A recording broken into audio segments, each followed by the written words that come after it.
నా కంఠంలో ప్రాణం ఉన్నంత వరకు దేశ సమగ్రత, రాష్ట్ర అభివృద్ధి కోసమే పనిచేస్తాను. రాష్ట్రంలో శాంతి భద్రతలు బలంగా ఉంటూ అరాచక మూగల ఆగడాలు ఆగాలి.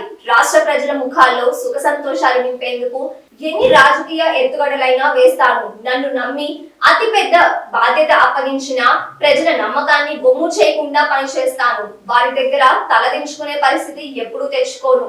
నాతో పాటు జనసేన పార్టీ నుంచి ఎన్నిక అయిన వారు, నామినేటెడ్ పదవులు పొందిన వారు సైతం ప్రజల దగ్గర తలెత్తుకునేలా పనిచేయాలని రాష్ట్ర ఉప ముఖ్యమంత్రి, జనసేన పార్టీ అధ్యక్షుడు పవన్ కళ్యాణ్ దిశానిర్దేశం చేశారు.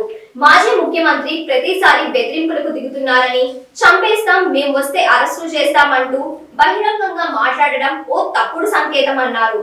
జనసేన పార్టీ నుంచి నామినేటెడ్ పదవులు పొందిన వారితో ప్రత్యేకంగా మంగళగిరి సికే కన్వెన్షన్ హాల్లో ఏర్పాటు చేసిన పదవీ బాధ్యత సమావేశంలో పవన్ కళ్యాణ్ ప్రసంగించారు. పదవులు పొందిన వారితో బాధ్యతగా పనిచేస్తామని ప్రమాణం చేయించారు.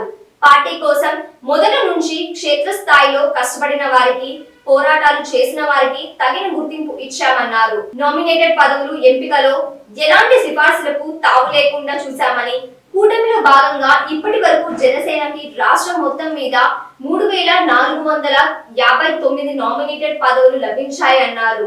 మరికొన్ని పదవులు త్వరలోనే భర్తీ అవుతాయని చెప్పారు. పార్టీలో ప్రతి ఒక్కరికి తగిన ప్రాధాన్యం ఇవ్వాలనేదే నా ఆకాంక్ష అన్నారు పవన్ కళ్యాణ్. పార్టీ కష్టకాలంలో మీరంతా నాకు దన్నుగా పార్టీకి అండగా నిలిచారని హర్షం వ్యక్తం చేశారు.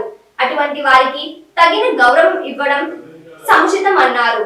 వైసీపీ మళ్లీ వస్తే అనే భయం కొంతమంది అధికారుల్లో ఉందని వాళ్ళకు చెప్తున్నాను. వైసీపీ మళ్లీ అధికారంలోకి రాదని తేల్చి చెప్పారు పవన్ కళ్యాణ్.